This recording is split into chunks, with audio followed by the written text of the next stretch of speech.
کوئی قبول کرے یا اس کو ریجیکٹ کر دے، ٹھکرا دے، یہ خود اس کے اوپر اس کا انحصار ہے۔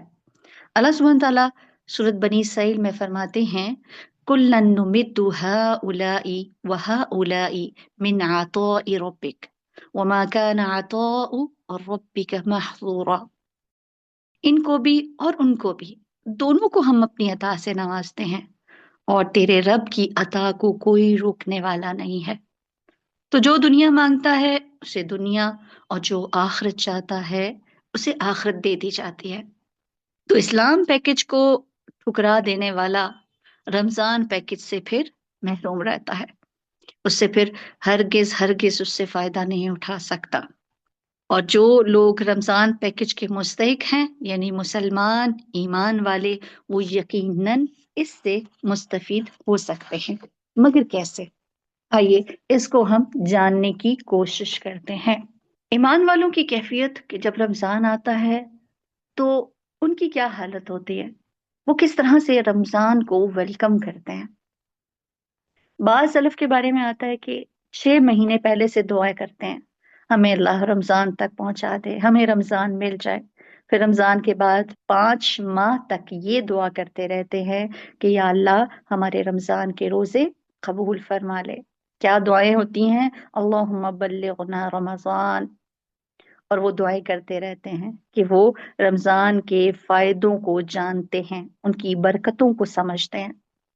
پھر جب وہ رمضان میں داخل ہو جاتے ہیں اور اس میں پھر عمل صالح کرنے کی توفیق کی دعا کرتے ہیں، اور اس کے لیے پھر بھرپور کوشش بھی۔ اور جب رمضان ختم ہو جاتا ہے تو پھر ان کی دعائیں ہوتی ہیں کہ اللہ تعالیٰ جو کچھ بھی اس میں کیا ہے اس کو تو قبول فرما لینا۔ تو کیا ہے، سمجھ آتی ہے کہ سچے لوگ، ایمان والوں کی یہ خصوصیت ہوتی ہے کہ وہ پھر اپنی نیکی پر فخر نہیں کرتے، غرور میں مبتلا نہیں ہوتے، بلکہ پھر بھی ڈرتے رہتے ہیں کہ وہ عمل جو انہوں نے کیا وہ قبول ہو جائے۔ عموماً ہمارے ہاں رمضان میں تو شاید ہم اپنے آپ پہ کنٹرول کر لیتے ہیں، لیکن رمضان کے بعد اپنی عبادات کی اتنی ڈیٹیل دے رہے ہوتے ہیں، اتنی باتیں کر رہے ہوتے ہیں کہ گویا اپنے ہی ہاتھوں اپنے ہی کیے ہوئے کو ضائع کر رہے ہوتے ہیں، جبکہ وہ تمام ذکر، وہ تمام دعائیں ہماری اللہ سبحانہ تعالیٰ سے ہونی چاہیے۔ اللہ تعالیٰ ہماری دعاؤں کو قبول کر لے۔ والذین یؤتون ما آتوا وقلوبہم، اور وہ ہے کہ جو انہوں نے دیا اس حال میں دیتے ہیں کہ ان کے دل ڈرنے والے ہوتے ہیں، ڈر رہے ہوتے ہیں کہ جو دیا ہے اللہ کرے کہ وہ قبول ہو جائے، یقیناً وہ اپنے رب ہی کی طرف لوٹنے والے ہیں۔ اولئک یسارعون فی الخیرات وہم لہا سابقون، اور یہی وہ لوگ ہیں جو نیکی کے کاموں میں جلدی کرتے ہیں اور یہی ان کی طرف آگے نکلنے والے ہیں۔ تو کیا سمجھ آتی ہے کہ نیکیوں کے بعد اعمال کی قبولیت کی فکر، اور پھر اس کے ساتھ ہی مزید نیکیوں کے لیے جلدی کرتے رہنا، ورنہ یہ احساس ہو جائے کہ ہم نے بہت کچھ کر لیا تو پھر اس کے بعد انسان کے عمل کی رفتار سست ہو جاتی ہے۔ تو ایسی صورت میں اس کیفیت کا ہمارے اندر ہونا ہی نہیں چاہیے۔ تو پھر اس کا استقبال کیسے پھر ہونا چاہیے؟ دیکھیے، اگر ہم اسلاف کو دیکھتے ہیں تو ان کی تیاری 2 ماہ پہلے سے شروع ہوتی، ہماری تو بہت آخر میں، اور اس میں بھی ہماری تیاریوں کی نوعیت کچھ مختلف ہوتی ہے۔ ابو بکر البخی کہتے ہیں ماہ رجب کھیتی لگانے کا مہینہ ہے، ماہ شعبان کھیتی کو پانی لگانے کا، اور ماہ رمضان کھیتی کاٹنے کا۔ کیا سمجھ آتی ہے کہ رجب سے ہی تیاری شروع کر دینی چاہیے، اور شعبان میں تو اور زیادہ آگے، اور پھر آپ رمضان میں اس طرح داخل ہوتے ہیں کہ آپ پوری تیاری کے ساتھ ہوتے ہیں۔ اور وہ یہ بھی کہتے کہ ماہ رجب کی مثال ہوا کی طرح ہے، ماہ شعبان کی بادلوں کی طرح، اور ماہ رمضان کی مثال بارش جیسی ہے۔ اور جس نے ماہ رجب میں نہ تو کھیتی بوئی، نہ شعبان میں کھیتی کو پانی لگایا، تو وہ رمضان میں کیسی کھیتی کاٹنا چاہے گا؟ تیاری کے اعتبار سے دیکھیے کتنا ہی زبردست پلاننگ ہے کہ رجب سے ہی تیاری، یوں سمجھیے جیسے آپ ایک مٹیریل اکٹھا کر رہے ہیں کہ وہ چیز کہ جب آپ ان تمام چیزوں سے رمضان میں بھرپور فائدہ اٹھانے والے ہیں پوری تیاری کے ساتھ۔ اب رمضان کے لیے تیاری کریں، کیسے کریں، کس چیز کے ساتھ کریں؟ ہماری تیاری کیسی ہوتی ہے؟ سودا سلف خرید لیں، گھروں کو صاف کر لیں، ضرور کریں، بٹ یہ ایک پارٹ ہے، اسی میں ہی اپنی زندگیوں کو نہ گھلا دیں، اپنی جانوں کو نہ صرف کر دیں۔ تو ہمارے فوکس زیادہ گھروں کی صفائیاں، لیکن ہم اسلاف کو دیکھتے ہیں تو وہ گھروں کے ساتھ اپنے دلوں کو بھی صاف کرتے تھے۔ وہ رمضان میں ایسے داخل ہوتے کہ دل میں کوئی کینہ نفرت نہ ہوتی۔ صحابہ کے بارے میں کہا جاتا ہے کہ وہ کہتے ہیں کہ ابھی رمضان کا مہینہ نہ ہم پر آتا، یعنی ہم رمضان کو جب پہنچتے تو ہم میں سے کوئی شخص ایسا نہیں ہوتا تھا کہ جس کے دل میں کسی کے لیے نفرت یا کینہ ہو۔ مطلب ہم صاف دلوں کے ساتھ رمضان میں داخل ہوتے تھے۔ تو سمجھ آتی ہے رمضان سے پورا فائدہ اٹھانے کے لیے اپنی ایمان کی تجدید کی ضرورت ہے۔ اٹ مینس کہ اپنے ایمان کو تازہ کرنا ہے، نیت میں اخلاص پیدا کرنا ہے کہ مقصد کچھ اور نہیں، اللہ سبحانہ تعالیٰ صرف آپ کی رضا، صرف آپ کی خاطر۔ تو پھر کیا ہے اصل مقصد؟ ہمارا ایمان اور مضبوط ہو جائے اور اللہ کے یہاں اس کا اجر و ثواب ہمیں ملے۔ تو اگر رمضان کی تیاری کرنا چاہتے ہیں تو پھر ایمان میں سچائی کی ضرورت ہے، ایمانی لحاظ سے تیاری کی ضرورت ہے، اس لیے کہ اعمال کی قبولیت کی بنیاد یاد رکھیے آپ کی ایمان پر۔ جتنا اچھا ایمان ہوگا، جتنا پختہ ایمان ہوگا، اتنے ہی بہترین لیول پر عمل بھی ہوگا اور اتنا ہی زیادہ اللہ سبحانہ وتعالیٰ کے ہاں قبولیت بھی ہوگی۔ نبی صلی اللہ علیہ وسلم نے فرمایا جس نے رمضان کے روزے ایمان کی حالت میں حصول ثواب کے لیے رکھے، اس کے پچھلے سارے گناہ معاف کر دیے جائیں گے۔ تو کیا سمجھ آتی ہے کہ کوئی بھی نیکی ایمان کے بغیر قبول نہیں ہوتی۔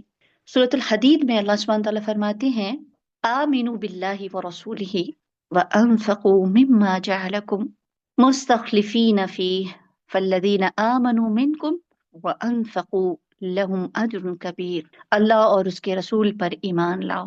اب یہ کس کو کہا جا رہا ہے؟ یہ ایمان والوں سے مخاطب کیا جا رہا ہے، ان کو مخاطب کر کے کہا جا رہا ہے اللہ اور اللہ کے رسول پر ایمان لاؤ، جیسے کہ ایک اور جگہ پر آتا ہے نا یا ایھا الذین آمنوا آمنوا باللہ ورسولہ، اے لوگو جو ایمان لائے ہو ایمان لے آؤ۔ گویا ایمان لانے والوں کو ایمان لانے کے بعد پھر اس کو ایمان کو مزید بڑھانے کی ضرورت ہے۔ تو یہاں کیا کہا جا رہا ہے؟ آمنوا باللہ ورسولہ وانفقوا مما جعلکم مستخلفین فیہ، اللہ اور اس کے رسول پر ایمان لاؤ اور ان چیزوں میں سے خرچ کرو جس میں ان سے پہلوں کا جانشین بنایا۔ پھر وہ لوگ جو تم میں سے ایمان لائے، فالذین آمنوا منکم وانفقوا لہم اجر کبیر، اور خرچ کیا ان کے لیے بہت بڑا اجر ہے۔ یعنی یہاں دیکھیے سب سے پہلے ایمان کی دعوت ہے اور اس کے بعد عمل کی دعوت دی جا رہی ہے۔ گویا اجر کب ملے گا؟ چاہے آپ وہ کام کچھ خرچ کرنے کے حوالے سے کر رہے ہیں، آپ روزہ رکھ رہے ہیں، چاہے آپ قیام اللیل کر رہے ہیں، اگر ایمان ہوگا تو یقین بھی ہوگا۔ پتہ چلتا ہے نا کہ ایمان کا ہونا اور درست ایمان کا ہونا لازمی شرط ہے۔ اعمال کی قبولیت اسی میں ہے۔ اسی لیے دیکھیں بہت سے لوگ ایمان لانے کا دعویٰ کرتے ہیں لیکن کیا ہوتا ہے ساتھ ہی کچھ شکوک و شبہات کا شکار رہتے ہیں، پتہ نہیں رب ہے کہ نہیں ہے۔ اور آج تو اللہ تعالیٰ رحم کرے، آج نئی جنریشن جب علم ان کے پاس نہیں پہنچا، دین اسلام ان پر صحیح طرح ان تک نہیں پہنچایا گیا، تو پھر آج ان کی کیا کیفیت ہے، کس طرح کے شکوک و شبہات کا شکار ہیں۔ پتہ نہیں یہ علم درست ہے بھی یا نہیں، یہ حدیث، یہ جو نبی کی بات ہے، یہ ہمارے تک کیسے پہنچی؟ اس طرح کی شکوک و شبہات بھی ہیں آج ہمارے اندر۔ پتہ نہیں اللہ تعالیٰ جو کہہ رہے ہیں وہ ٹھیک ہے، اللہ تعالیٰ کے بعد پھر جو رسول کی باتیں ہیں وہ درست ہیں، قرآن کے احکامات، مطلب دین کے بارے میں اس قدر شبہات ہیں۔ اور یاد رکھیے شک ایمان کے منافی ہے۔ پھر ہم سب کو اپنے دلوں کا جائزہ لینا کہ کیا ہم اللہ کے رب ہونے پر راضی ہیں، نبی صلی اللہ علیہ وسلم کے نبی ہونے پر راضی ہیں، کیا اسلام کے دین ہونے پر راضی ہیں؟ میرا پورا یقین ہے کہ یہ سب بالکل سچ ہے، حقیقت ہے، اور اس میں کسی وسوسے کا شکار نہیں۔ پھر اس کے بعد آپ اللہ کی رضا کے لیے کام کیے جائیں، عمل کیے جائیں، تو جیسا جیسا عمل اس کے مطابق آپ کو، چاہے چھوٹا ہی کام ہے، آپ کو اس کا بڑا اجر ملنے والا ہے انشاءاللہ تعالی۔ ہم جب بات کرتے ہیں نا ایمان کی، اور کہا کہ ایمان کے بعد کی عمل کی بات ہے، تو دیکھیے ہمارے پاس بہت ساری مثالیں ہم ملتی ہیں کہ جب کہتے ہیں نا کہ عبداللہ بن جدعان کی بات آتی ہے، حضرت عائشہ رضی اللہ تعالیٰ عنہ پوچھتی ہیں نبی صلی اللہ علیہ وسلم کیا اس کو بھی کچھ ثواب ملے گا؟ تو آپ کیا فرماتے ہیں کہ وہ ایمان نہیں لایا، اس نے آخرت پر یقین نہیں رکھا، اس نے کبھی اللہ سبحانہ تعالیٰ سے یہ نہیں کہا کہ میں اپنے گناہوں کی معافی مانگتا ہوں۔ اور اس کے برعکس ہم دیکھتے ہیں حضرت عثمان رضی اللہ تعالیٰ عنہ کا خرچ کرنا، ایمان کے ساتھ خرچ کرنے والے تھے۔ تو پھر کتنا بڑا فرق ہے ایمان کے بغیر خرچ کرنا، کہ تمام اعمال بیکار، کتنی محنت، کتنا مال، کتنا وقت لگایا ہوگا، کتنی نفس کو اپنے ختم کر کے اپنے جمع کیے ہوئے مال کو دوسروں کے لیے لگانا، لیکن اس کے بعد اس سے کچھ فائدہ نہ ہونا۔ تو اس کے لیے ضرورت کس چیز کی ہے کہ ہم اپنے ایمان کو مضبوط کریں۔ دیکھیے اگر ہم دیکھتے ہیں نا، کیٹیگرائز کرتے ہیں، تو ایک ہے ایمان والے جو اللہ کی بات پر کہتے ہیں سمینا واطعنا، ایک وہ ہے جو کفر کے لیول پر ہے، جو مانتے ہی نہیں۔ ایک تیسری کیٹیگری بھی ہے جو منافقین کی ہے، جو شک میں رہتے ہیں، اچھا ٹھیک ہے یہ نہیں ہے، بظاہر مسلمان کہلاتے ہیں۔ تو ایسی صورت میں بھی کہ ان کا اسلام میں پختہ نہ ہونا، ان کو عمل کے اعتبار سے اس کے ظاہر اور باطن میں فرق، کہ وہ ظاہری طور پر تو بظاہر مسلمانوں کے ساتھ نظر آتا ہے، لیکن اس کا باطن اس سے مخالف ہوتا ہے۔ اور پھر صرف یاد رکھیے ایمان کی کو چیک کرنے کی کیا صورت ہو سکتی ہے کہ ایمان کا نام لے کر ہم صرف چند کام کر کے خود کو ایمان والا کہتے ہیں، تو یہ والی بات بھی غلط ہے۔ لہٰذا آپ دیکھتے ہیں نا کہ ایسے بہت سارے لوگ ہوتے ہیں جو روزہ بھی رکھتے ہیں، اور کیسے رکھتے ہیں، صرف ایک رسم، ایک ریچول کی طرح، نمازیں بھی روٹین سے پڑھ لیتے ہیں، لیکن وہ نہیں جانتے کہ ایمان کا تقاضا کیا ہے، کہ حقیقت میں وہ اندر سے ایمان سے خالی ہوتے ہیں۔ اسی طرح کچھ لوگ ایسے ہوتے ہیں جو کنارے پر رہ کر ایمان لاتے ہیں، ذرا سی کوئی بات ملے تو بس ہم نکل جائیں۔ وَمِنَ النَّاسِ مَن يَعْبُدُ اللَّهَ عَلَى حَرْفٍ، اور وہ لوگوں میں سے کچھ ایسے بھی ہیں جو کنارے پر رہ کر عبادت کرتے ہیں، پھر اگر ان میں سے کوئی بھلائی پہنچتی ہے تو مطمئن ہو جاتے ہیں، جو کچھ مل رہا ہے، سب کچھ مل رہا ہے، اولاد مل رہی ہے، دنیا مل رہی ہے، تو اللہ سے راضی نظر آتے ہیں۔ اور اگر کوئی آزمائش آتی ہے تو اپنے چہروں پر پلٹ جاتے ہیں، اس نے دنیا اور آخرت کا نقصان اٹھایا، یہی کھلا خسارہ ہے۔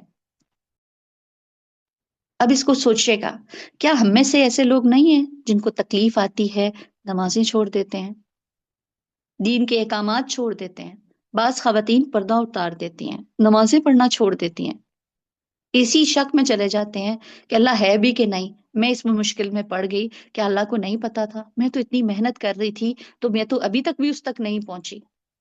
پیپر میں فیل ہو جاتے ہیں تو اس قدر مایوس ہو جاتے ہیں کہ اللہ کی ذات کو ہی بھلا دیتے ہیں، اور اس کی نافرمانیوں کے کاموں کو سرکشی کے ساتھ کرنے لگ جاتے ہیں۔ تو یاد رکھیے یہ جو آزمائشیں ہیں نا، اللہ سبحانہ تعالیٰ مجھے، آپ کو، ہم سب کو آزماتا ہے۔ قرآن میں بھی آتا ہے نا کہ کیا تم یہ سمجھتے ہو کہ وہ تم کو آزمائے گا نہیں، وہ تمہیں چیک نہیں کرے گا؟ تو اللہ سبحانہ تعالیٰ اپنے بندوں کو امتحانات میں ڈال کر، آزمائشوں میں ڈال کر چیک کرتا ہے۔ تو کیا ہے، مومن اور منافق میں ظاہری نہیں باطنی اعمال کا فرق ہوتا ہے۔ اس لیے ہم سب کو رمضان سے پہلے اپنے باطن کا جائزہ لینا ہے انشاءاللہ۔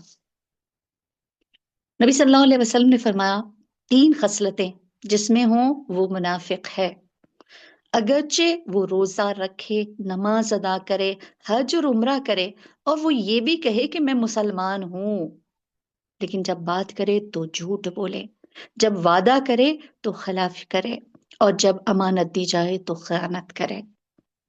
کیا سمجھ آتی ہے کہ منافق ہے وہ شخص جو بظاہر اپنے آپ کو یہ تو کہتا ہے کہ میں مسلمان ہوں، لیکن صرف منہ سے کہہ دینے سے کوئی مسلمان ہو سکتا ہے؟ صرف ایک مسلمان گھر کے اندر پیدا ہونے سے وہ مسلمان ہو جاتا ہے؟ جب تک وہ یہ کام بھی کرتا ہے تو وہ سمجھ لے یہ منافقین کی علامات میں سے علامت ہے کہ وہ جھوٹ بولتا ہے، وعدہ خلافی کرتا ہے، وہ امانت میں خیانت کرتا ہے۔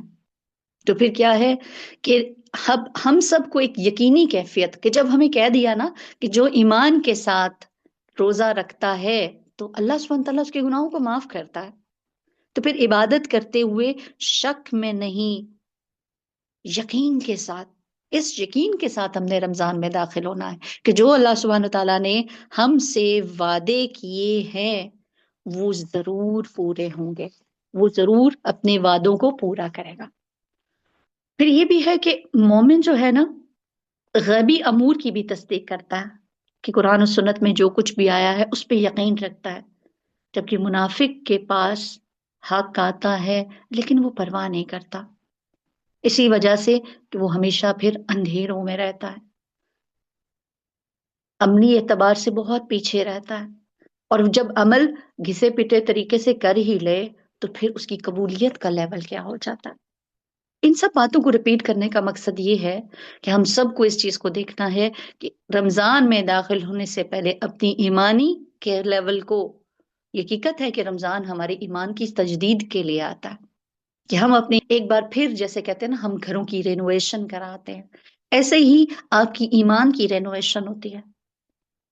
تو اس صورت میں کہ ہم رمضان میں داخل ہوتے ہیں تو اس سوچ کے ساتھ کہ اللہ سبحانہ تعالیٰ پر یقین رکھتے ہوئے، تو پھر کیا ہے، ہمیں اپنے ایمان کو جگانا بھی ہے، بڑھانا بھی ہے اور اس کی حفاظت بھی کرنی ہے۔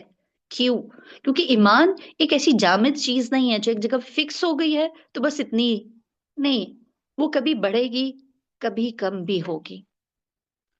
تو پھر اس رمضان میں ایک ٹارگٹ ہم یہ رکھیں گے کہ اپنے ایمان کو بوسٹ کرنے والے کام کرنے ہیں، اور جہاں لگے یہاں ہمارا ایمانی لیول ڈاؤن ہو رہا ہے اس چیز سے خود کو بچانا ہے، اور اپنے پورے رمضان میں ایمان کے لیول کے گراف کو چیک کرتے رہنا ہے کہ اس کو نیچے نہ ہونے دیں، اور کبھی نیچے ہو جائے تو اس کو بڑھانے کی فکر کرنی ہے۔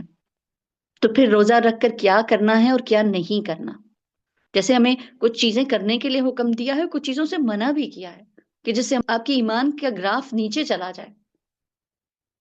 ابو ہریرہ رضی اللہ تعالیٰ عنہ روایت کرتے ہیں جو روزہ رکھ کر بھی جھوٹ بولنا نہ چھوڑے، اللہ کو اس کی کوئی ضرورت نہیں کہ وہ بھوکا اور پیاسا رہے۔ تو کیا سمجھ آتی ہے، صرف کھانا پینا چھوڑنے کا نام روزہ نہیں ہے، بلکہ کیا کرنا ہوگا، اس سے جھوٹ، غیبت، بد اخلاقی، ان سب کو بھی چھوڑنا ہوگا۔ یہ جو غیبت ہے نا جس کو لیے ہمیں کرنا بہت آسان ہے، جس سے ہمارے سے رکنا ہمارے لیے بہت مشکل ہو رہا ہوتا ہے، یہ ایمان کے منافی ہے۔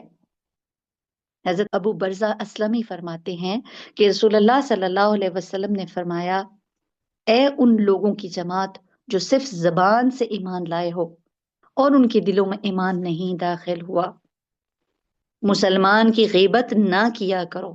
گویا غیبت کون کرتا ہے؟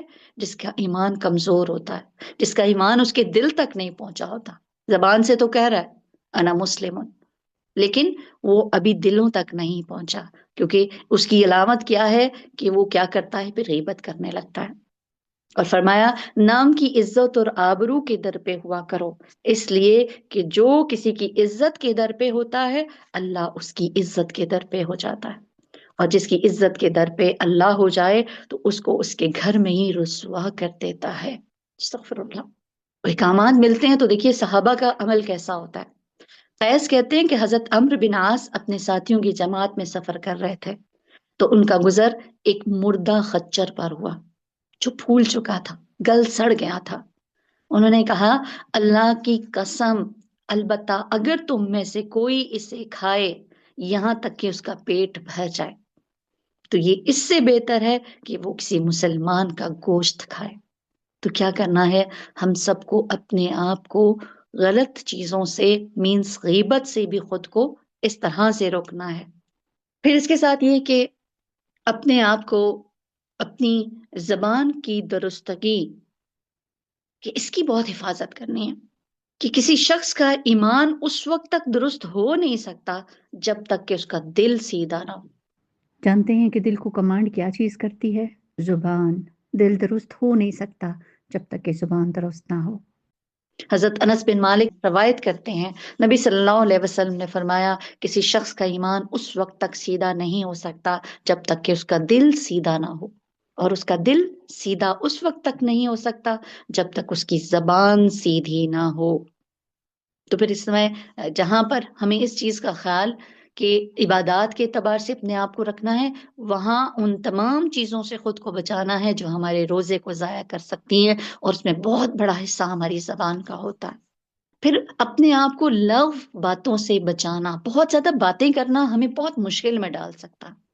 اگر آپ دنیاوی اعتبار سے بھی دیکھیں تو جب ہم بے تکان بولتے ہیں تو کچھ ایسی باتیں ہماری زبان سے نکلتی ہیں جو ہمیں مشقت میں ڈال دیتی ہیں۔ حضرت ابوبکر صدیق رضی اللہ تعالیٰ عنہ کہتے ہیں کہ مجھے لگتا ہے کہ آج تک دنیا میں جتنی دفعہ میں کسی مشکل میں پڑ گیا، کسی آفت میں پڑ گیا، تو اس کی وجہ یہ زبان ہے۔ تو پھر کیا ہے کہ اس کو کنٹرول کرنے کے لیے ضروری ہے کہ بہت زیادہ باتوں سے خود کو بچایا جائے۔ نبی صلی اللہ علیہ وسلم نے فرمایا قیامت کے دن میرے نزدیک تم میں سب سے زیادہ محبوب اور قریب بیٹھنے والے لوگ وہ ہیں جو بہترین اخلاق والے ہیں، کرتے ہیں محبت نبی صلی اللہ علیہ وسلم سے، چاہتے ہیں ان کا قرب۔ آج دنیا میں زندگی میں اس وقت کتنی خواہش ہوتی ہے کاش ہم نبی صلی اللہ علیہ وسلم کے زمانے میں ہوتے، ان کے قریب ہوتے۔ تو یہاں پر آپ صلی اللہ علیہ وسلم نے طریقہ بتا دیا اور اپنی محبت کا اظہار کیا ایسے شخص کے لیے کہ مجھے بہت پیارا ہے، میرے بہت قریب ہوگا ایسا شخص جو بہترین اخلاق والا۔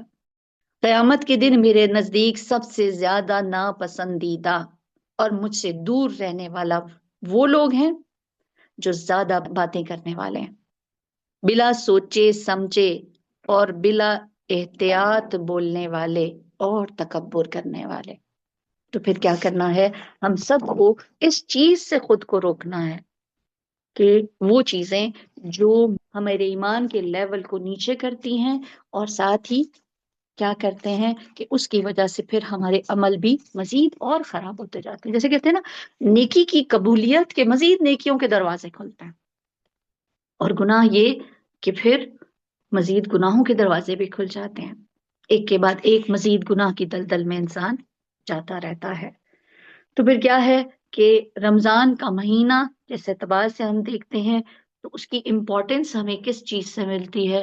سب سے اہم چیز رمضان کے روزے، کہ ہم رمضان کے مہینے میں ہماری کرنے کے اعتبار سے جو عبادات کو دیکھتے ہیں تو اس میں ہمارے لیے کیا چیز ہے؟ روزہ۔ اور نبی صلی اللہ علیہ وسلم کا فرمان کہ آپ سے سوال کیا گیا کون سا عمل سب سے افضل ہے؟ آپ نے فرمایا اپنے اوپر روزے کو لازم کر لو، کیونکہ روزے جیسا کوئی عمل نہیں ہے۔ تو ایسی صورت میں کہ جب کہ رمضان کا مہینہ اور روزے کی فرضیت کا ہمیں پتہ چلتا ہے کہ یہ تمہارے اوپر فرض کر دیے گئے ہیں، یہ تمہارے اوپر لازم کر لیے گئے ہیں، تو پھر ان روزوں کو تو ہمیں رکھنا ہی ہے۔ لیکن اگر شوق اور رغبت سے اس کی افادیت کو سمجھتے ہوئے رکھیں گے تو انشاءاللہ اس سے اتنا ہی نفع بھی حاصل کریں گے۔ کچھ چیزیں بغیر سوچے سمجھے ہم کر لیتے ہیں کیونکہ ایک وقت ہے، سب لوگ کر رہے ہیں تو ہم بھی کر رہے ہیں تو کر لیا، لیکن اس کا فائدہ آپ اس لیول پر نہیں لے سکتے جو چیز آپ سوچ سمجھ کر کرتے ہیں۔ یاد رکھیے روزہ خیر کا دروازہ ہے۔ آپ صلی اللہ علیہ وسلم نے معاذ بن جبل سے فرمایا کیا تمہیں میں خیر کا دروازہ نہ بتاؤں؟ روزہ ڈھال ہے اور صدقہ گناہوں کو بجھا دیتا ہے۔ تو پھر کیا ہوتا ہے؟ خیر کا دروازہ جب روزہ ہے تو خیر کے دروازے میں داخل ہو کر کیا ملے گا؟ خیر ہی تو ملے گی، ٹھیک ہے؟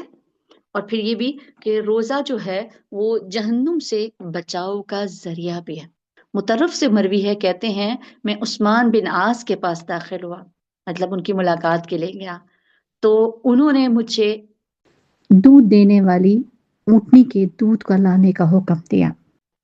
میں نے کہا میں تو روزے سے ہوں، تو انہوں نے کہا میں نے رسول اللہ صلی اللہ علیہ وسلم سے سنا روزہ اللہ کی عذاب سے ڈھال ہے، جیسے تم میں سے کوئی ایک آدمی جنگ سے بچنے کے لیے ڈھال استعمال کرتا ہے، تو پھر روزہ رکھ کر انسان اللہ کی ناراضگی غضب سے محفوظ رہتا ہے۔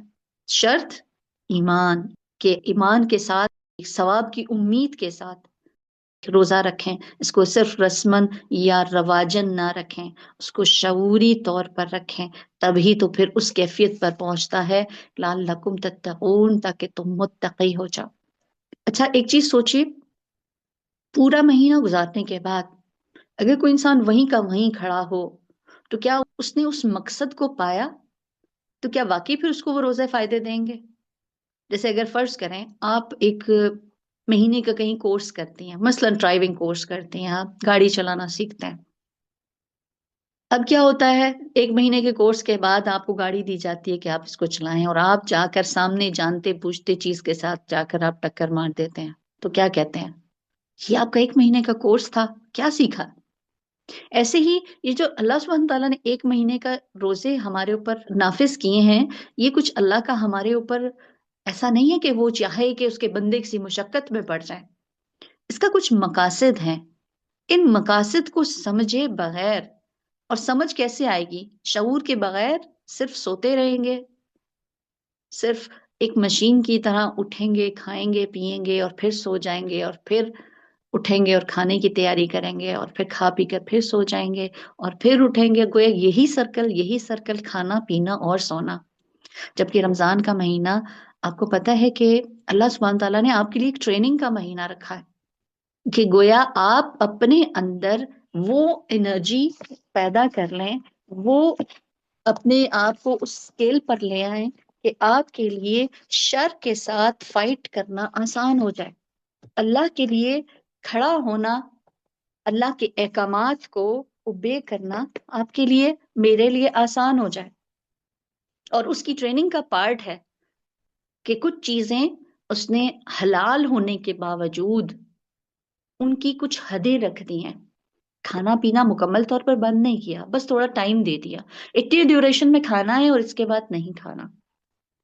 نیند کا ہے، اب یہاں سو سکتے ہو، اتنی جگہ پر تم کو اٹھنا ہی ہوگا، اور پھر اس کے لیے اپنی سحری کا اہتمام کرنا ہوگا، اور اس کے بعد باقی کی تمہارے پاس آزادی ہے، یو کین ڈو اٹ۔ اسی طرح شوہر بیوی کا تعلق یہاں سے یہاں تک نہیں، اس کے بعد چاہو تو کر سکتے ہو، کچھ لمیٹیشن دیتی ہیں۔ کیوں؟ دراصل اس نفس کو تیار کیا جا رہا ہے کچھ چیزوں سے روک کر، تاکہ آئندہ کے لیے وہ اپنے آپ کو ناجائز وہ چیزیں جس سے اللہ تعالیٰ نے منع کیا ہے اس سے رک سکیں۔ اس لیے ہم دیکھتے ہیں کہ جو روزے کا لفظ ہے نا، جس کو عربی میں سیام کہتے ہیں، سوم، یہ لفظ عربوں کے ہاں بھی بولا جاتا تھا۔ عربوں کے ہاں روزے کا کانسیپٹ نہیں تھا، روزہ نہیں رکھتے تھے، لیکن سوم کا لفظ استعمال ہوتا تھا۔ وہ کہاں استعمال کرتے تھے کہ اپنے گھوڑے کو جنگ کے لیے تیار کرنے کے لیے وہ کیا کرتے تھے، ان کو بھوکا اور پیاسا رکھتے، کئی کئی گھنٹے بھوکا رکھتے، تاکہ وہ اس کے بعد وہ اس چیز کے لیے تیار ہوں کہ وہ جنگ میں تیز رفتاری کے ساتھ، برق رفتاری کے ساتھ دوڑ سکیں، مقابلہ کر سکیں، بھوک اور پیاس کو برداشت کر سکیں۔ تو اس کے لیے ٹریننگ کیا دی جاتی تھی کہ ان کو گھنٹوں بھوکا اور پیاسا رکھا جاتا، کہ اس کے بعد وہ زیادہ ایکٹیولی اپنے کام کو کر سکتے تھے۔ اور ایسا ہی ہمارے لیے بھی، اس لیے کہتے ہیں کہ قرآن کو سمجھنے کے لیے، اس کے کچھ عربی لفظوں کو سمجھنے کے لیے عرب ہسٹری میں دیکھا جاتا کہ وہ لفظ وہاں کس طرح استعمال ہوتا۔ تو یہی چیز اللہ سبحانہ تعالیٰ نے ہمارے لیے کی کہ ایک مہینہ آپ کی ٹریننگ کا مہینہ ہے، جس میں کچھ چیزوں کو سے روک کر نفس کو کنٹرول کرنے کا نسخہ سمجھایا جا رہا ہے۔ ہماری کون سی چیزیں ایسی ہیں جو ہمیں برائی کی طرف لے کر جاتی ہیں؟ مطلب عموماً انسان اللہ کو ناراض کر کے اس کے احکامات سے تجاوز کر جاتا ہے۔ وہ کیا چیزیں ہوتی ہیں؟ خواہشات نفس، یہی چیز ہوتی ہے نا۔ ہمارے سے نیند کنٹرول نہیں ہو رہی، سوتے رہ گئے ہیں، نمازیں چلی گئیں، ہاں ہماری بھوک پیاس برداشت نہیں ہوتی، جس کی وجہ سے اس کھانے کا اضافی شوق آپ کو گناہوں کی طرف لے جاتا ہے۔ نفس کنٹرول میں نہیں ہو رہا، شہوت کنٹرول میں نہیں ہو رہی، اور یہ چیز آپ کو کدھر تک لے جاتی ہے؟ تو پھر ان تینوں چیزوں کے اوپر دراصل کام کیا ہو رہا ہے رمضان کے اندر، کہ انسان اپنے نفس کو کنٹرول کرے۔ دیکھیں، اسلام نفس کو کچلنے کو نہیں کہتا، کہ اس کو بالکل جیسے دوسرے دیان میں ہوتا ہے کئی کئی مہینوں کی چلا کشیاں کی جاتی ہیں، اور کوئی لوگ تو بالکل اس طرح کے نفس کو کچل کر رکھ دیں کہ آپ کی کوئی خواہش پوری نہیں ہو سکتی۔ یہی دراصل اصل راہب کی کوالٹیز ہوتی ہیں۔ لیکن اسلام آپ کو ایسا نہیں کہتا، وہ آپ کی نفس کو کچلنے کو نہیں کہتا، ہاں اس کو کہتا ہے اس کو کنٹرول کر لو۔ اگر اس کو سنبھالو گے نہیں تو پھر یہ کیا کرے گا؟ یہ تمہیں ایسی جگہ پر لا کر ڈال پھینک دے گا کہ جس کے لیے تمہیں سنبھلنا مشکل ہو جائے گا۔ قرآن میں ہوا کا لفظ آتا ہے نفس کے لیے، خواہش کے لیے۔ تو ہوا کا مطلب کیا؟ کہ کسی چیز کا اوپر سے آسمان سے زمین کی طرف پھینک دینا۔ گویا جو شخص نفس کے ساتھ خود کو اس کے حوالے کر دیتا ہے تو اس کی حالت ایسی ہی ہوتی ہے۔ تو ایسی صورت میں ہم روزے کے مقصد کو تبھی پا سکتے ہیں جب اس شعور کی کیفیت کے ساتھ ہم روزے رکھیں گے انشاءاللہ تعالی۔ اس کے بعد ہم دیکھتے ہیں کہ روزوں کا مہینے کو قرآن کے لیے بہت امپورٹنٹ کہا گیا۔ کیوں؟ کیونکہ یہ وہ مہینہ ہے جس میں قرآن پاک کا نزول ہوا۔ اور جب ہم نبی صلی اللہ علیہ وسلم کو دیکھتے ہیں کہ آپ کا قرآن کے حوالے سے اس مہینے میں کیا خاص کام ہوتا تھا، تو نبی صلی اللہ علیہ وسلم ہر سال حضرت جبرائیل علیہ السلام کے ساتھ قرآن کا دور کیا کرتے تھے۔ جتنا قرآن نازل ہو چکا ہوتا اتنا ہی قرآن آپ صلی اللہ علیہ وسلم حضرت جبرائیل کو، اور جبرائیل علیہ السلام پھر نبی صلی اللہ علیہ وسلم کو سناتے تھے۔ اور جس سال آپ کا وصال ہوا اس سال آپ کا دور 2 بار ہوا۔ تو پھر کہیں کہ قرآن کا مہینہ، کہ اگر اسلاف کو دیکھیں تو ان کا رویہ کیا ہوتا تھا۔ سفیان بن ثوری کے بارے میں آتا ہے کہ جب رمضان کا مہینہ آتا تو وہ سب کام چھوڑ دیتے اور صرف قرآن پڑھنا شروع کر دیتے۔ احادیث کو بھی ان دنوں میں معطل کر روک دیا جاتا کہ اب حدیث نہیں، اب صرف قرآن۔ تو پھر اس کے لیے ہم سب کو کیا کرنا ہے؟ اپنے قرآن کے ساتھ تعلق کو مضبوط کرنا ہے، کیونکہ مزید ٹریننگ آپ کی یہ قرآن ہی کرے گا۔ ابن رجب کہتے ہیں نفلی اعمال میں سے عظیم عمل جس کے ذریعے اللہ کا تقرب حاصل کر سکتا ہے وہ قرآن کی کثرت سے تلاوت، اس پر غور و فکر، اور پھر اس کو خوب سمجھ کر سننا پڑھنا۔ تو نفلی اعمال میں سب سے بڑا عمل ان کے نزدیک کیا ہے؟ قرآن کو پڑھنا، عظیم عمل۔ تو جب ہم کہتے ہیں کہ قرآن کا مہینہ ہے تو قرآن کے ساتھ ہمارا تعلق کیسا ہونا چاہیے رمضان میں، اس کے لیے بھی پلاننگ کریں، اور بہترین پلاننگ کہ آپ کو کس وقت میں قرآن کی تلاوت لازمی کرنی ہے، مسٹ ہے۔ قرآن کے حوالے سے اگر ہم دیکھتے ہیں تو قرآن کو پڑھنا، سننا، سمجھنا، سنانا، سننا، ہر چیز، یہ وہ واحد کتاب ہے کہ جس کی افادیت، آپ سوچیں اس کا کوئی پہلو ایسا نہیں ہے جو خیر سے خالی ہو۔ مطلب آپ تلاوت خالی کر رہے ہیں بغیر سوچے سمجھے تو بھی اس کا ایک ایک حرف پر نیکیاں لے رہے ہیں، اور اگر سمجھ رہے ہیں تو یقیناً ہو نہیں سکتا کہ جو قرآن کو سمجھے تو وہ پھر عمل سے اس سے خالی رہے۔ تو ایسی صورت میں اپنے ٹارگیٹس ہم یہ بنائیں گے کہ ہمیں قرآن کو کس طریقے سے اس کو پڑھنا ہے، اس کو حفظ کرنا ہے۔ اس کو کہتے کہ ایک ایسے دل ویران ہے جس میں قرآن کا کچھ حصہ بھی محفوظ نہیں ہے۔ تو اپنے اپنے ٹارگیٹس کے ہم اپنی کیپیسٹی کے مطابق کیا کیا کچھ کر سکتے ہیں۔ اس کے علاوہ پھر آپ کا تراویح کا اہتمام۔ زید بن ثابت کہتے ہیں کہ رسول اللہ صلی اللہ علیہ وسلم نے رمضان میں اپنے لیے ایک حجرہ بنا لیا تھا اور بوریے سے اوٹ کر لی، یعنی اپنے آپ کو ایک آڑ میں دے دیا، اور پھر وہاں پر آپ نماز پڑھتے تھے۔ یعنی آپ صلی اللہ علیہ وسلم نے تراویح کے لیے ایک جگہ مقرر کر لی تھی۔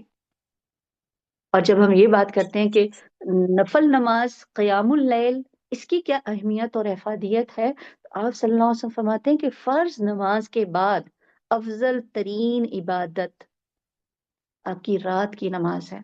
تو پھر راتوں کو غفلت میں نہیں گزارنا، سو کر نہیں گزارنا، اور خاص طور پر آخری راتیں کہ جس کے لیے مزید بھرپور کوشش کرنی ہے۔ آپ اندازہ کریے کہ رمضان سے 2 مہینے پہلے ہی رمضان کی تیاری تو پھر جب نبی صلی اللہ علیہ وسلم کا اور صحابہ کا رمضان کے اندر داخل ہونا، تو ان کی عبادات یا ان کے اعمال کے اعتبار سے کیا کیا تیزی نہیں ہوگی، لیکن آخری عشرے کے لیے آتا ہے کہ آپ صلی اللہ علیہ وسلم کمر بستہ ہو جاتے، ان کی سخاوت تیز آندھیوں کی طرح ہو جاتی تھی، اور ان راتوں کے لیے صرف خود نہیں، اپنے گھر والوں کو بھی خبردار کرتے تھے۔ تو پھر اس کے لیے ہم نے انشاءاللہ اہتمام کرنا ہے۔ اگر کوشش کریں کہ اگر آپ کو اپنے ارد گرد کہیں پر تراویح کا اہتمام ہے تو ضرور اس میں شامل ہوئیں۔ اس کے لیے تراویح میں جماعت کوئی فرض نہیں ہے، لیکن یہ وہ چیزیں ہیں جو جماعت کے ساتھ آپ کو کھڑا رکھتی ہیں، جیسے دورہ قرآن، دورہ ترتیل قرآن، یا آپ کا کسی جماعت میں بیٹھ کر قرآن کا ذکر کرنا۔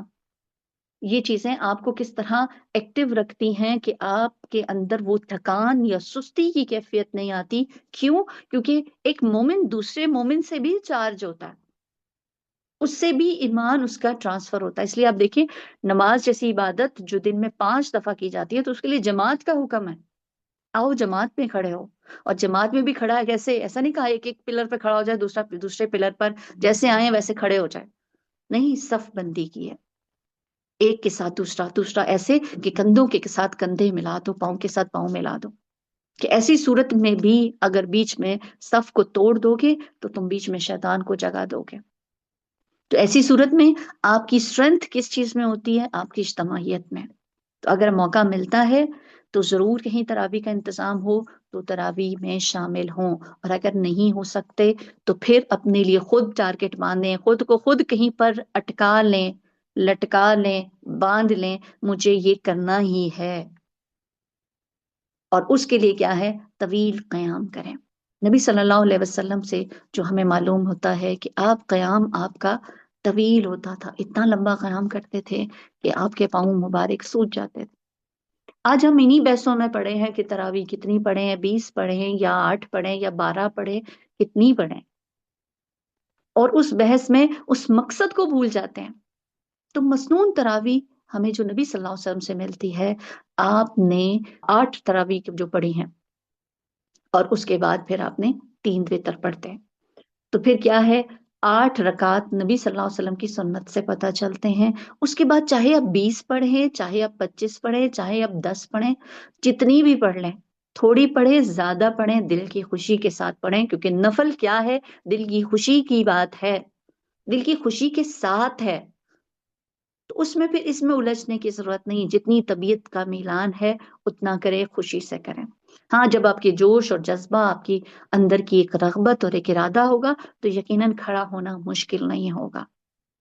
یہ احساس کہ یہ وقت دوبارہ ہاتھ نہیں آنے والا، پتہ نہیں ملتا ہے کہ نہیں ملتا، اگلے سال زندگی رہتی ہے کہ نہیں رہتی، کیونکہ آج اگر ہم دیکھتے ہیں اپنے ارد گرد تو کچھ لوگ ایسے نظر آتے ہیں جو پچھلے سال تک ہمارے ساتھ تھے لیکن آج نہیں ہیں۔ تو اس کے لیے ان کا جانا ہمارے لیے تکلیف دہ ہوتا ہے، لیکن سب سے زیادہ اب ہمیں اپنے اوپر بھی تو کام کرنا ہے، اس حقیقت پر بھی تو یقین رکھنا ہے کہ ہم سب کو بھی جانا ہے۔ تو یہ اگر رمضان مل رہا ہے، ابھی تو ہمیں یہ بھی نہیں معلوم، ابھی تو کچھ دن اس میں بھی باقی ہیں، تو اس کے لیے بھی دعا مانگیں جیسے صحابہ مانگتے تھے، اللہ تعالیٰ پہنچا دے ہم سب کو رمضان تک، اس رمضان کو پانے کی ہم سب کو مہلت دے دے، اور پھر یہ سوچ کر اس کی اچھی سی اس میں عبادت کرنی ہے تاکہ اس سے ہم ایسے بھرپور فائدہ اٹھا لیں کہ معلوم نہیں اگلا سال ہمیں یہ نصیب ہو یا نہ ہو۔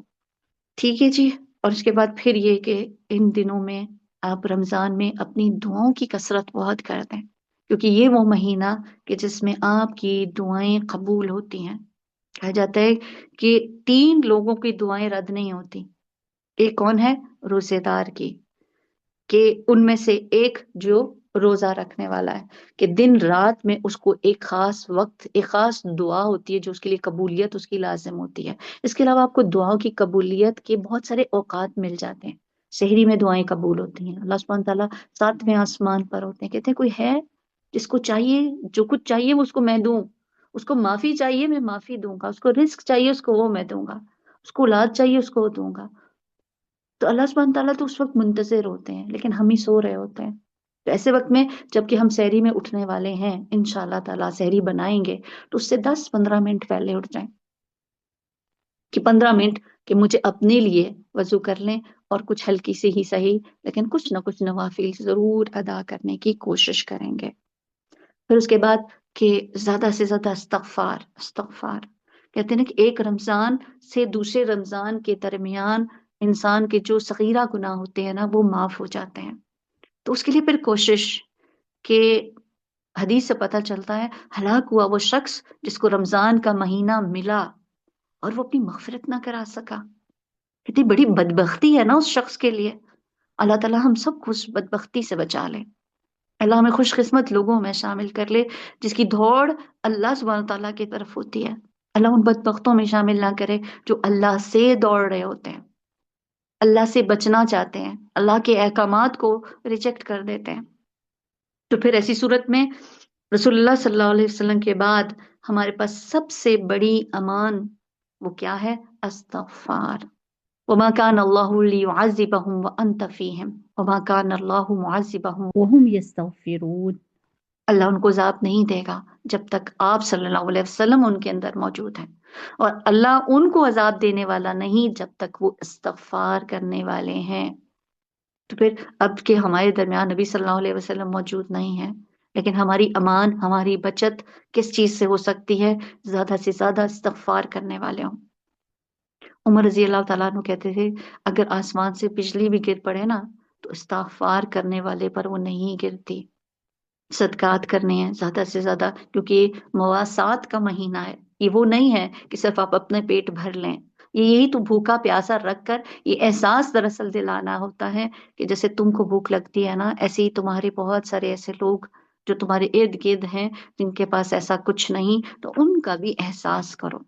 تو ایسے لوگوں کے لیے کہ ان کو بھی احساس کرنا، اللہ کی راہ میں مال کو خرچ کرنا، کہ 7 طرح کے لوگ عرش کے سائے میں ہوں گے، ان میں سے ایک معلوم ہے آپ کو، وہ ہوگا جو صدقہ کرتا ہو، اور ایسے صدقہ کرتا ہو کہ اس کا ایک ہاتھ دیتا ہے تو اس کے دوسرے ہاتھ کو بھی خبر نہیں ہوتی۔ پھر یہ کہ جب ہم کہتے ہیں کہ اپنے ایمان کو ہم نے تازہ کرنا ہے، اس کی تجدید کرنی ہے، اس کو بڑھانا ہے، تو اس کے لیے پھر دلوں کو ایمان سے مزین کرنا ہے، ان کے اندر سے وہ تمام چیزیں جو دل کو بدنما کرتی ہیں نا ان سب کو بھی کھینچ کے نکال دیں، اور سب سے زیادہ بدگمانی کسی کے بارے میں، اس کی دل میں بغض کسی کے لیے رکھنا، ان سب چیزوں کو بھی انشاءاللہ نکال لیں گے۔ ابن رجب کہتے ہیں کہ مومنوں کو جنت کے دروازے کھلنے کی بشارت کیوں نہ دی جائے، گنہگار کو جہنم کے دروازے بند ہونے کی بشارت کیوں نہ دی جائے، عقل مند کو ایسے وقت کی بشارت نہ دی جائے کہ جس وقت شیطان جگڑا جاتا ہے، کیا کوئی وقت اس کے برابر ہو سکتا ہے؟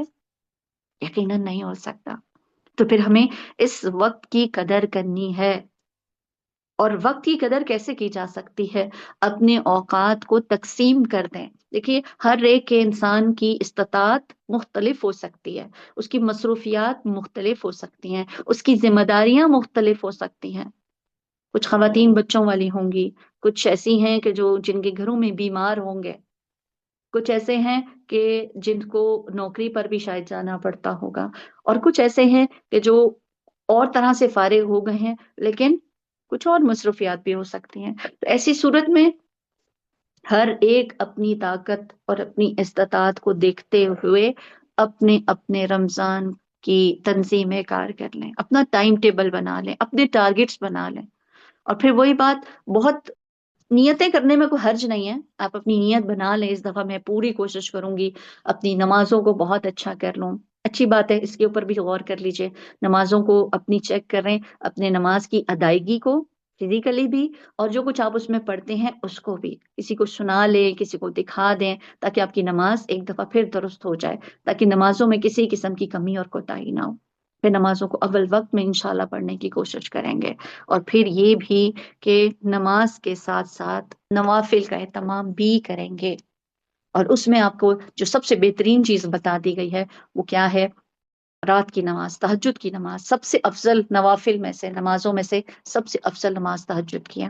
اس کے علاوہ پھر جو نبی صلی اللہ علیہ وسلم سے ملتے ہیں کہ فجر کی نماز کے بعد کے آپ کے اشراق کی ہے، آپ کے چاشت کے نوافل ہیں، کہ آپ کے لیے اللہ سبحانہ تعالیٰ کیا کہتے ہیں، جس نے فجر کے بعد ان نوافل کو ادا کر لیا تو اللہ تعالیٰ اس کی کفایت کرتا ہے، سارا دن اللہ تعالیٰ اس کے لیے کافی ہو جاتا ہے، اس کا مددگار ہو جاتا ہے۔ اور پھر یہ بھی کہ آپ کو کامل حج کا بھی ثواب ملتا ہے۔ فجر کی نماز کے بعد آپ ذکر اذکار کرتے ہیں اور یہاں تک کہ سورج نکل آتا ہے، اور اس کے بعد آپ پھر 4 نفل ادا کرتے ہیں تو کامل حج کا ثواب بھی ملتا ہے۔ اس میں یہ بھی ہوتا ہے کہ ہماری عموماً رمضان میں یہ بھی دوڑ ہوتی ہے کہ ہم زیادہ سے زیادہ قرآن مکمل کر لیں، تو یاد رکھیے اللہ سبحانہ تعالیٰ کو آپ کی کوانٹیٹی نہیں چاہیے، آپ کے کام کی کوالٹی چاہیے۔ تو چاہے ایک قرآن پڑھیں، اپنے عباس رضی اللہ تعالیٰ غالباً کہتے ہیں کہ میں پورا قرآن پڑھوں اس سے بہتر ہے میں چند آیات کو اچھی طریقے سے تجوید کے ساتھ اور اس کو سمجھ کر پڑھ لوں، میں اس کو زیادہ بہتر سمجھتا ہوں۔ ایسی صورت میں آپ کا ایک قرآن اگر اس طرح مکمل ہوگا کہ آپ اپنی اصلاح کرا لیں اور تجوید کے ساتھ اس کو پڑھ لیں تو زبردست بات ہوگی۔ ٹھیک ہے جی، صدقہ خیرات کا اہتمام پلاننگ میں اپنے لازمی شامل رکھیے گا کہ آپ کا اگر کہتے ہیں نا کہ جب نفل کا ثواب فرض کے برابر ہو جاتا ہے تو آپ کی نفلی صدقات آپ کے لیے کس قدر اہمیت کے حامل ہیں۔ اپنے گھروں میں آپ باکسز بنا سکتے ہیں کہ جس کو لگتا ہے کہ اس کو روز کی اس کے لیے ممکن نہیں کہ وہ کسی ایسی جگہ پر پہنچا سکے کہ جہاں پر وہ دینا چاہتا ہے، تو اس لیے اپنے باکس بنا کر آپ اس میں ڈالتے جائیں، ڈیلی بیس پر اپنا صدقہ رکھیں تاکہ وہ آپ کے پاس جب کوئی ضرورت مند پہنچتا ہے تو آپ اس کو پھر خالی ہاتھ نہیں لوٹائیں گے انشاءاللہ تعالی۔ اور پھر جب ہم فی سبیل اللہ کی بات کرتے ہیں تو مجھے رشک آتا ہے حضرت عثمان رضی اللہ تعالیٰ عنہ پر کہ جن کے کنویں کو خرید کر مسلمانوں میں جو وقف کیا تھا اس کا آج بھی بل عثمان رضی اللہ تعالیٰ عنہ کے نام سے آتا ہے۔ دیکھیے کتنا زبردست صدقہ جاریہ ہے۔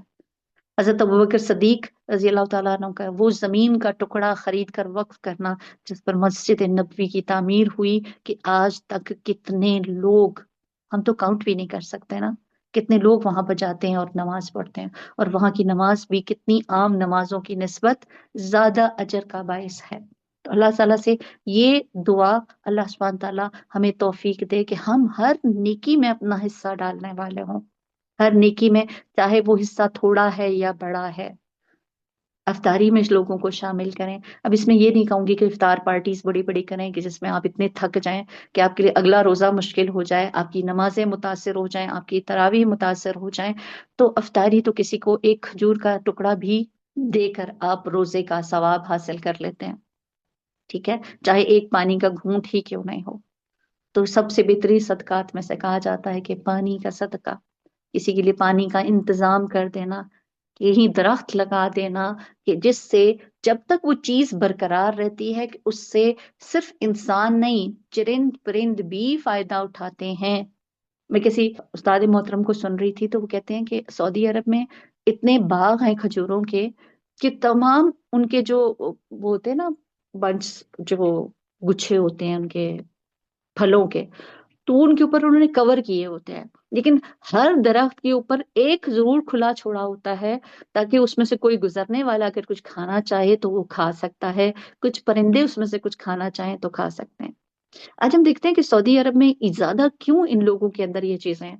آپ جاتے ہیں نا حج عمرے پر تو آپ کو ہر جگہ پر لوگ پانی لے کر کھڑے ہوتے ہیں آپ کو پلانے کے لیے، بوٹلز آپ کے ہاتھ میں دے دیں گے، کھجوریں، فروٹس، آپ کو ایوری تھنگ وہاں پر ایسی مل رہی ہوتی ہے جیسے لوگ منتظر ہیں، انتظار میں ہیں کہ کوئی آئے اللہ کا مہمان اور ہم اس کو سرو کریں۔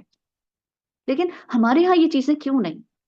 کیوں ہم بھوکے اور پیاسے لوگوں کو دیکھ کر بھی ہمارے دل نہیں پسیجتے؟ کیوں ہمارے اندر وہ رحم کی کیفیت نہیں آتی؟ کیوں دل سخت ہو چکے ہیں؟ کیوں یہ توفیق ہم سے جاتی رہی؟ ہم اللہ کو بلا بیٹھے ہیں، ہم نے اپنے دین کو فراموش کر دیا، دین کو سمجھنا چھوڑ دیا، قرآن کو چھوڑ دیا۔ پہلے تو کچھ یہ بھی چیزیں تھی، کچھ رسم نہیں صحیح، قرآن کو اٹھا لیتے تھے، کچھ اس کا ناظرہ ہی پڑھ لیتے تھے۔ آج تو وہ چیزیں بھی ختم ہو گئیں کہ ہم سوتے رہ جاتے ہیں، ہم خود سو رہے ہیں تو ہماری اولادیں ہم سے زیادہ سو رہی ہیں۔ ہم 8 بجے اٹھے تھے، 10 بجے اٹھ رہے تھے، آج وہ 2 بجے اور 3 بجے اٹھ رہے ہیں۔ تو یہ سب چیزیں سمجھنے کی ہیں۔ جب کچھ دوسروں میں دینا ہے تو خود کو قربانی کے لیول پہ کھڑا کرنا ہوگا، تبھی ہم آگے کچھ پہنچا سکتے ہیں کہ یہ دین بغیر قربانی کے نہیں. آج دنیا میں بہت ساری چیزیں، بہت نعمتیں پانے کے لیے، بڑے سٹیٹس پانے کے لیے بہت بڑی بڑی قربانیاں دے کر پہنچتے ہیں، بڑی راتیں جاگی ہوئی ہوتی ہیں، بڑے دن لگائے ہوئے ہوتے ہیں، بہت ساری چیزوں سے خود کو، شادیاں، بیاہ، ہر چیز چھوڑ کر اپنی ڈگری کے لیے کر رہے ہوتے ہیں. لیکن کیا وہ جنت اتنی آسان ہے کہ جس کے لیے ہمیں آزمایا نہ جائے گا، جس کے لیے ہمارا امتحان نہ ہوگا، اور وہ بھی ہم صرف آرزوؤں پر بیٹھے ہیں، جھوٹے امیدوں کے اوپر بیٹھے ہیں، ہم جنت چلے جائیں گے؟ یہ جنت کچھ اتنی آسان نہیں ہے، یہ بہت پیاری جگہ ہے. نبی صلی اللہ علیہ وسلم کو جب معراج کے موقع پر دکھائی گئی تو آپ نے کہا کون ہے جو یہاں پہنچنا نہ چاہے گا؟ لیکن جب راستے کو دیکھا تو بڑا سخت تھا، بہت ہی گھٹن تھا. تو آپ صلی اللہ علیہ وسلم فرمایا بڑے ہمت والے یہاں پہنچ پائیں گے. جب ہم بات کرتے ہیں نا کہ کسی کے لیے اپنے دل سے نفرت یا ناراضگی کو نکال دیں تو کہتے ہیں بہت مشکل ہے، بہت مشکل ہے مشکل. تو یہی تو آزمائش ہے، یہی تو امتحان ہے کہ دلوں سے نفرتوں کو کچھ کر نکال کے پھینک دیں اللہ تعالیٰ آپ کے لیے.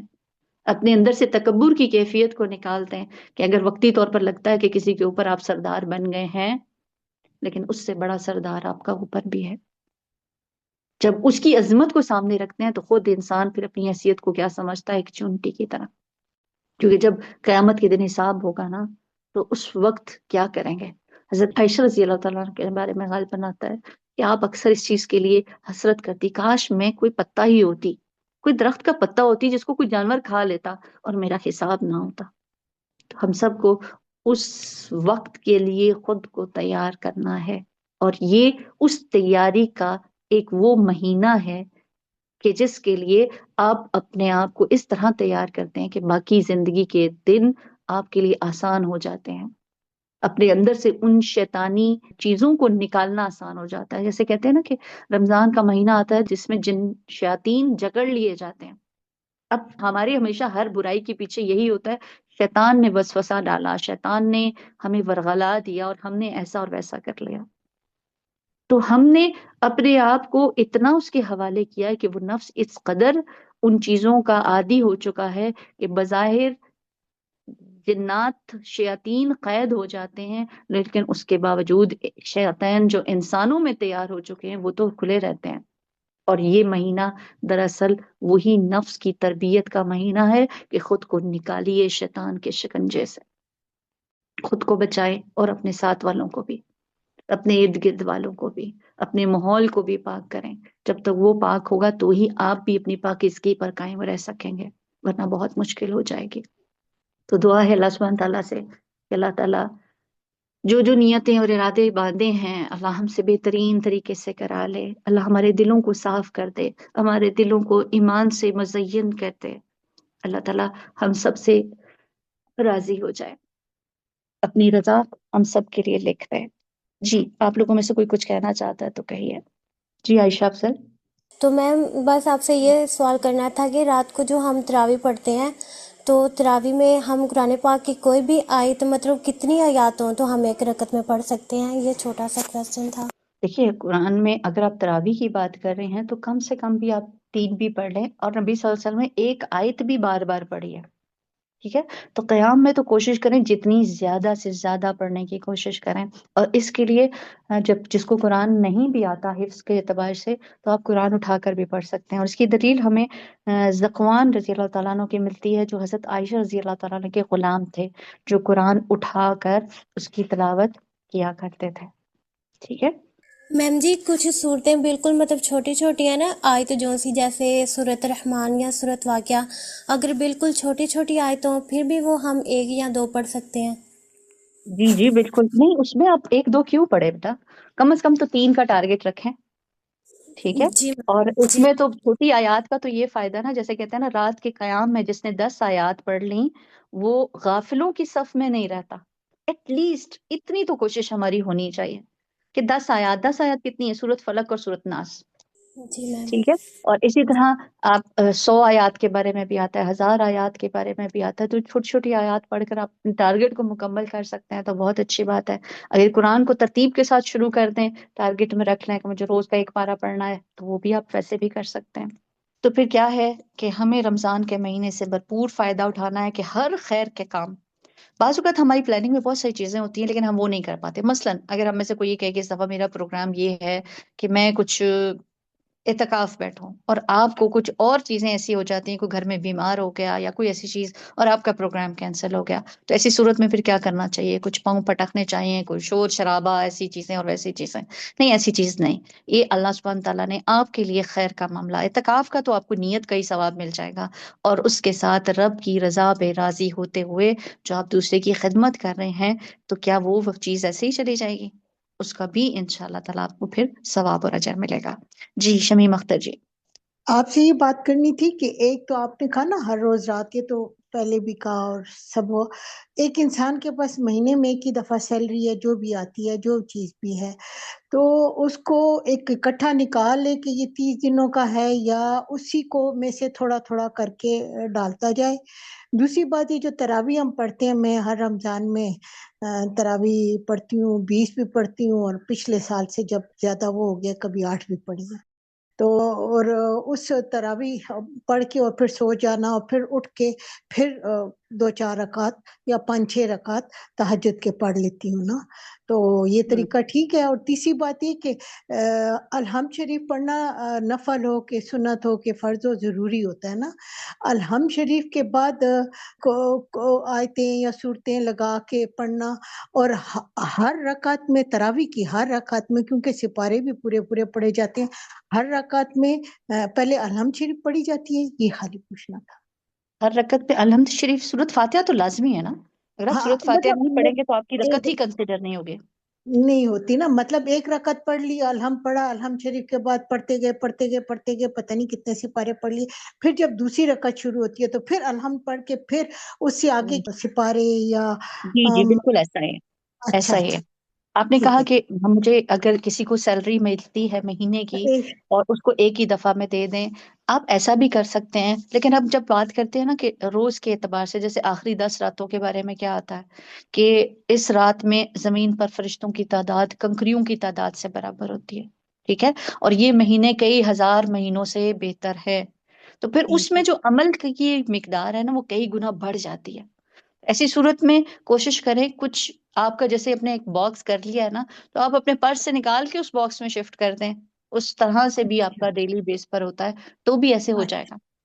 ٹھیک ہے اچھا کہ آپ ٹھیک. اپنے آپ کو کہتے ہیں کہ میں نے جب کہا کہ 1000 مہینوں سے بہتر وہ رات، کہ 1000 مہینے مینس یہ کہ 83 سال 4 ماہ، کہ کوئی شخص اس دن کو پا لے اور اس دن میں کیے ہوئے عمل کی افادیت کتنے لیول پر ہے، تو پھر وہ روز کے بیس پر کریں گے تو زیادہ بہترین ہوگا. آئی تھنک باقی ٹھیک اللہ سبحانہ تعالیٰ بہتر ٹھیک جانتا ٹھیک. اور باقی یہ جو تراویح اور تہجد پڑھنے کا بتایا، ٹھیک ہے. ہے. جی بالکل ٹھیک ہے. دیکھیے اس میں 2 طریقے ہو سکتے ہیں، کہ ایک طریقہ یہ ہے کہ رات کو آپ نے تراویح پڑھی اور اس کے بعد آپ نے وطر پڑھ لی ہے، اور پھر رات میں جیسے آپ کہتی ہیں کہ آپ رات کو اٹھتے ہیں، اس کے بعد سحری سے پہلے بھی آپ نوافل ادا کر لیتے ہیں، یہ طریقہ بھی درست ہے.